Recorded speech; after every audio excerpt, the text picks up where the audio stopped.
والصلاة والسلام على من لا نبی بعد اعوذ باللہ السمیع العلیم من الشیطان الرجیم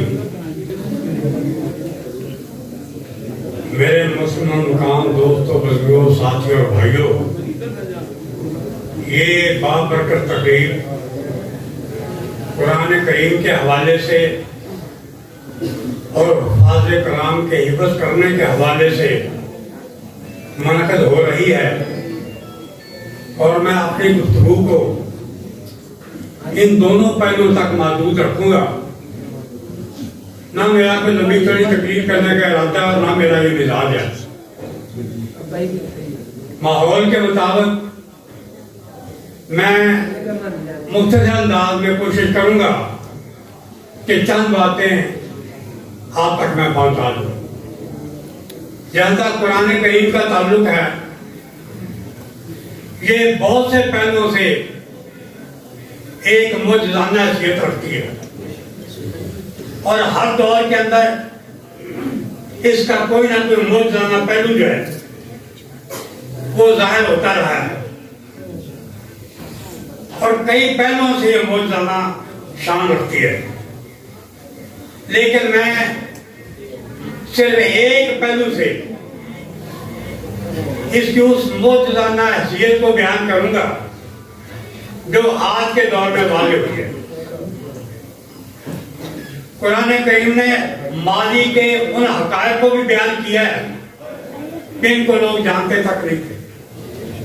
قرآن کریم نے مستقبل کے ان حقائق کو بھی بیان کیا ہے جو ابھی مستقبل کے پردے میں چھپے ہوئے تھے اور لوگوں کو ان کا علم نہیں تھا۔ قرآن کریم اس لحاظ سے بھی معجزہ ہے کہ اپنے نظام حیات کے لحاظ سے یہ ایسی تعلیمات اپنے اندر رکھتا ہے کہ دنیا کا کوئی نظام ایسی تعلیمات پیش نہیں کر سکتا۔ یہ اس لحاظ سے بھی ایک معجزہ ہے کہ اس کے زبان کا انداز فصاحت و بلاغت اپنے دور کے لوگوں کے لیے بھی باعث تحیر تھا۔ پھر اس کا ایک اور پہلو جو معجزانہ حیثیت رکھتا ہے وہ آج کے دور میں جو ظاہر ہوا ہے، میں بڑے مختصر انداز میں اس کی طرف آپ کو توجہ دلانا چاہتا ہوں۔ یہ فرانس کا واقعہ ہے اور وہاں کسی جگہ لاؤڈ سپیکر پر ایک قاری صاحب قرآن کریم کی تلاوت کر رہے تھے اور بہت سارے لوگ اس کے پاس جمع اس کی تلاوت کو سن رہے تھے۔ اتفاق سے وہاں کا ایک بڑا موسیقار جس کو موسیقی سے بڑا شوق تھا، اس کے کانوں میں یہ آواز پڑی تو وہ ٹھہر گیا، سننے لگا کہ یہ کیا چیز ہے۔ پڑھنے والا کبھی اس کو لمبا کرتا ہے، کبھی لمبا نہیں کرتا، کبھی یہ اس کا اشارہ یہ چھوٹی ماد کی طرف تھا اور اس کا اشارہ ماد نہ ہونے کی صورت میں پڑھنے کی طرف تھا، اور کبھی یہ زیادہ لمبا کرتا ہے اور یہ کسی مقام پر آواز کو پست رکھتا ہے، کسی مقام پر آواز کو نیچا رکھتا ہے، کہیں وہ اور انداز اختیار کرتا ہے۔ میں حیران ہوں کہ یہ کیسا کلام ہے۔ تو جدھر سے آواز آ رہی تھی وہ وہاں چلا گیا اور لوگوں نے پوچھا کہ یہ گانا کون شخص گا رہا ہے؟ انہوں نے کہا کہ یہ گانا نہیں ہے، یہ اللہ کا کلام ہے۔ انہوں نے کہا لیکن اس کے سور اور یہ دھن کس نے بنائی ہے کہ بعض اوقات آواز کو اونچا کیا جاتا ہے، بعض اوقات نیچا کیا جاتا ہے، بعض اوقات چھوٹی ماد کی صورت میں پڑھا جاتا ہے، بعض اوقات بڑی ماد کی صورت میں پڑھا جاتا ہے، بعض اوقات الفاظ کو اس طریقے سے پڑھتے ہیں جس کو ہم اپنی زبان میں قلقلہ کہتے ہیں۔ انہوں نے کہا یہ کوئی سور والا یا دھن والا معاملہ نہیں ہے، یہ خدا کا کلام ہے، تو آپ اس کو پڑھتے اس طریقے سے کیوں ہیں؟ انہوں نے کہا کہ اللہ کے رسول نے سب سے پہلے اسی طریقے سے پڑھا تھا اور وہ نسل در نسل ہم تک یہ پہنچتا رہا ہے، لہذا یہ قرآن کی ایک ایسی معجزانہ شان ہے جو آج کے دور میں واضح ہوئی ہے اور لوگوں کو پتہ لگا ہے کہ اس کے اندر ایک رزم بھی پایا جاتا ہے، اس کے اندر ایک انداز بھی پایا جاتا ہے، اور وہ انداز ایسا ہے کہ لوگوں کو متاثر کرتا ہے اور لوگ اس کے سننے کے لیے تیار ہو جاتے ہیں۔ ہمارے کچھ دوست امریکہ میں تعلیم حاصل کرنے کے لیے گئے تھے، تو وہاں وہ بعض اوقات مختلف ملکوں کے مسلمان اکٹھے ہو کر جب سیر کے لیے نکلتے تو کسی پارک کے اندر بیٹھ کر وہ باتیں کرتے، تو بعض پر کہہ دیا جاتا مصری کسی طالب علم سے، یار آپ قرآن سنائیں۔ اچھا، یہ قرآن کے بارے میں ایک بڑی ضرب المثل ہے، یار قرآن نزل فی الارض، قرآن عرب کے اندر نازل کیا گیا، وہ قرأ فی مصر، اور مصر کے اندر اس کو خوبصورتی سے پڑھا گیا، وہ فہم فی الہند، اور ہند کے اندر اس پر بڑے فہم و فراست کے ساتھ کام کیا گیا۔ تو انہوں نے مصری اپنے دوست سے کہا کہ بھی آپ قرآن پڑھیں، وہ خوب سنایا۔ انہوں نے جب قرآن پڑھنا شروع کیا تو وہ امریکن جو عربی نہیں جانتے تھے، جو قرآن کا مفہوم نہیں سمجھتے تھے، لیکن اس کی آواز کا سائر اتنا تھا کہ ایک مجمع لگ جاتا تھا جو پارک کے اندر موجود تھے امریکی، وہ سننے کے لیے کہ یہ کیسا کلام ہے جو لوگوں کو اثر کرتا ہے۔ اور مگر آج کے دور کے اندر یہ بات ہے تو نبی علیہ السلام کے زمانے میں آپ سوچیے گے جن پر قرآن نازل ہوا تھا اور جو وہ پڑھتے تھے تو لوگوں پر کس طریقے سے اثر نہ ہوتا ہوگا، اور یہی وہ چیز تھی جس کی بنا پر وہ کہا کرتے تھے کہ اس آدمی کے پاس جادو ہے اور وہ جو کلام پڑھتا ہے وہ جادو کا کلام ہے، اور لوگ جو ہے اس سے متاثر ہو جاتے ہیں۔ اور جو لوگ جتنے متاثر ہوئے ہیں ان کی اگر میں مثالیں دوں آپ کو تو یہ خطبہ بہت لمبا ہو جائے گا۔ میری عادت ہے کہ مجھ سے انداز میں کرنے کی کوشش کرتا ہوں اور کام کی بات کرتا ہوں، ادھر ادھر کی بات میں نہیں کرتا۔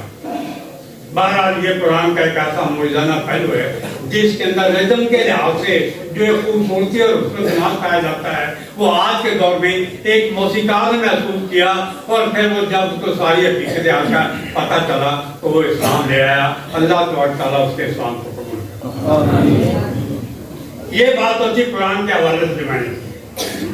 اب میں بات کرنا چاہتا ہوں فاضل قرآن کے حوالے سے۔ میں ان والدین کو مبارکباد پیش کرتا ہوں جنہوں نے اپنے بچوں کو حفظ قرآن کے لیے وقف کیا۔ عام طور پر جب کوئی تاج محل بنتا ہے تو وہ کسی شاہ جہاں کے نام سے منسوب ہو جاتا ہے، لیکن حفظ قرآن بھی ایک ایسا کام ہے جس کو کسی طرح منسوب ہونا چاہیے اور نسبت کو بھولنا نہیں چاہیے۔ آج تاج محل شاہ جہاں کے نام سے منسوب ہے، اور لوگوں نے ان ہزاروں کاریگروں کو اور ان ہزاروں مزدوروں کو فراموش کر دیا جن کی محنت نے اور کاریگری نے پتھر کو موتی کی چمک اور ہیرے کی دمک عطا کی۔ آج دنیا سے شاہ جہاں کا نام دیا اور اس کے تاج محل کو، لیکن ان کاریگروں کو نہیں جانتے۔ ان بچوں کے حفظ قرآن کے بنیاد کے اندر جو لوگ شاہ جہاں کے طرز عمل اختیار کر رہے ہیں ان کے اساتذہ کرام ہیں، جن کی محنت کے ساتھ یہ بچے جو ہیں آج اس ہاتھ کو پہنچے ہیں اور قرآن ان کے سینے میں موجود ہے۔ تو میں ان کو بھی مبارکباد پیش کرتا ہوں جنہوں نے محنت کر کے بچوں کے سینوں کے اندر قرآن کریم کو حاصل کیا۔ اب میں براہ راست ان بچوں سے مخاطب ہوتا ہوں جو حافظ قرآن بن چکے ہیں۔ عزیزان من، قرآن کریم حفظ کرنا کوئی مشکل کام نہیں، لیکن اس سے زیادہ مشکل کام یہ ہے کہ اس حفظ کو برقرار رکھا جائے، اس کو مستعد رکھا جائے، اور یہ اس سے بڑا کام ہے۔ یاد رکھیے قرآن کریم حفظ کرنا کوئی فرض نہیں ہے، لیکن جو شخص حفظ کرتا ہے اس کی ذمہ داری بڑھ جاتی ہے اور اس پر یہ لازم ہو جاتا ہے کہ وہ اپنے اس حفظ کی حفاظت کرتا رہے، اس کو بھولنے نہ دے، اور کسی مقام پر بھی وہ ظہور اور نسیان کا شکار نہ ہو سکے۔ قرآن ایک ایسی چیز ہے کہ اگر اس کے ساتھ یہ تعلق نہ رکھا جائے، اس کی حفاظت نہ کی جائے تو وہ ذہن سے نکل جاتا ہے۔ میں نے ایسے کئی لوگوں کو دیکھا ہے جو انہوں نے قرآن حفظ کیا، لیکن وہ اس کو یاد نہیں رکھ سکے اور اپنے حفظ کے بعد وہ اس کو بھول گئے ہیں. ان کو یاد رکھنا چاہیے. وَمَنْ أَعْرَضَ عَنْ ذِكْرِي فَإِنَّ لَهُ مَعِيشَةً ضَنكًا وَنَحْشُرُهُ يَوْمَ الْقِيَامَةِ أَعْمَىٰ. جنہوں نے ہمارے ذکر کو فراموش کر دیا، اعراض کیا، ہم ان کے روزی کو تنگ کر دیں گے، ہم ان کی زندگی کو تنگ کر دیں گے. معیشت عربی زبان کے اندر روزی کو بھی کہتے ہیں اور زندگی کو بھی کہتے ہیں. بے شک ایک آدمی ہفتے کریم کا بادشاہ ہو، لیکن اگر اس کے پاس یہ چیز نہیں ہے تو وہ بھی بے چین رہتا ہے، اور دنیا کی نعمت اور سلطنت پانے کے بعد بھی اس کا دل جو ہے وہ بے چین رہتا ہے. اس لیے اس کے ترجمہ عام طور پر لوگ روزی کرتے ہیں. معیشت کا معنی روزی بھی ہوتا ہے، زندگی بھی ہوتا ہے. یہ مصدر میمی عربی زبان کا. تو بچوں کو حفاظ قرآن کو یہ بات ذہن میں رکھنی چاہیے کہ آپ کا حفظ کر لینا بھی ایک کارنامہ ہے، لیکن اس سے بڑا کارنامہ یہ ہے کہ آپ نے اس کو مستعد رکھنا ہے، اپنے ذہن کے اندر محفوظ رکھنا ہے. اور اس کے لیے میں چند ایک تجاویز آپ کے سامنے رکھتا ہوں جو میرے مختلف دوست احباب کے ساتھ گفتگو اور تجربے کے سلسلے میں مجھے محسوس ہوئی ہے. سب سے پہلی بات یہ ہے کہ آپ اس کے روزانہ تلاوت کریں اور زبانی تلاوت کریں، دیکھ کے نہیں.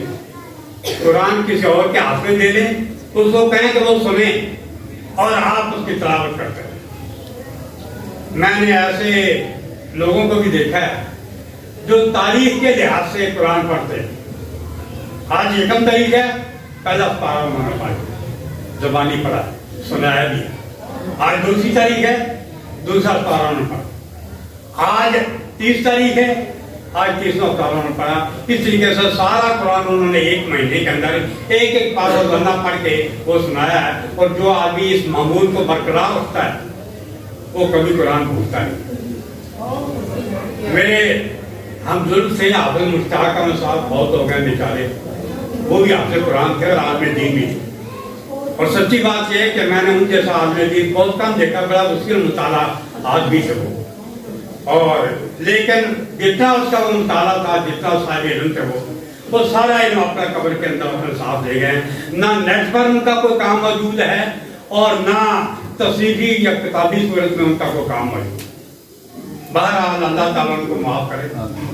تو یہ بات میں نے ان کے جنازہ پڑھاتے ہوئے میں نے کہی تھی کہ صاحب کا اتنا مطالعہ تھا. میں سچی بات یہ ہے کہ جن علماء سے کسی مسائل کے بارے میں تحقیق کے بارے میں مطمئن ہوتا تھا ان میں سے ایک حافظ مشتاق صاحب تھے. تو پہلی بات تو یہ ہے کہ آپ تاریخ کے لحاظ سے یہ کام روزانہ کریں. میں نے بعض ایسے حفاظ کرام بھی دیکھے ہیں میرے علم میں کہ وہ 3 سپارے روزانہ پڑھتے ہیں دن کو بھی، اور وہی 3 سپارے پھر وہ ترجمے میں پڑھتے ہیں. اور یہ بھی میں آپ سے عرض کر دوں کہ جو حافظ قرآن ہے اس کو تہجد ضرور پڑھنی چاہیے، اور تہجد پڑھنے کے اندر اس کو یہ قرآن پڑھنا چاہیے. میں نے ایسے لوگ بھی دیکھے ہیں جو یکم تاریخ سے 10 تاریخ تک 3 سپارے روزانہ تہجد کے اندر پڑھتے ہیں اور 10 دنوں کے اندر قرآن ختم کر دیتے ہیں. پھر 11 تاریخ سے شروع کرتے ہیں اور 20 تاریخ تک وہ قرآن کو ختم کرتے ہیں، اور 2 قرآن وہ مہینے میں ختم کرتے ہیں. اور آخری عشرے کے اندر وہ ہلکی پھلکی چھوٹی صورتوں کے ساتھ تہجد پڑھتے ہیں، لیکن تہجد کو اپنے قضا نہیں کرتے. تو میں اپنے عزیز طلباء سے جنہوں نے قرآن حفظ کیا ہے ان کو یہ نصیحت کرتا ہوں کہ بیٹے آپ روزانہ قرآن کو وقت ضرور دیں. اور میں ان کے والدین سے بھی یہ درخواست کرتا ہوں کہ بچوں کے اس معمول کی آپ خود نگہداشت کریں. اگر بچے کسی وقت نہ نکال سکے تو آپ ان کو ڈانٹیں اور ان کے لیے کہیں کہ اس کے لیے وقت نکالو، میں سننے کے لیے تیار ہوں. اور آپ سونے سے پہلے ایک پارے میں زیادہ 20-25 منٹ لگتے ہیں اور زیادہ سے زیادہ آدھ گھنٹہ لگتا ہے، اس سے زیادہ تو وقت نہیں لگتا ہے. تو اس لیے والدین کا بھی فرض ہے کہ وہ ان کی نگہداشت کروانے کے لیے اور قرآن کو ذہن کے اندر مستحضر رکھنے کے لیے وہ خود بھی بچوں پر زور دیں اور ان کے اوپر نگہداشت کرتے ہیں. تو یہ چند باتیں تھی جو میں آپ سے کرنا چاہتا تھا. تو اللہ تبارک تعالیٰ آپ کو ان باتوں پر عمل کرنے کی توفیق عطا فرمائے.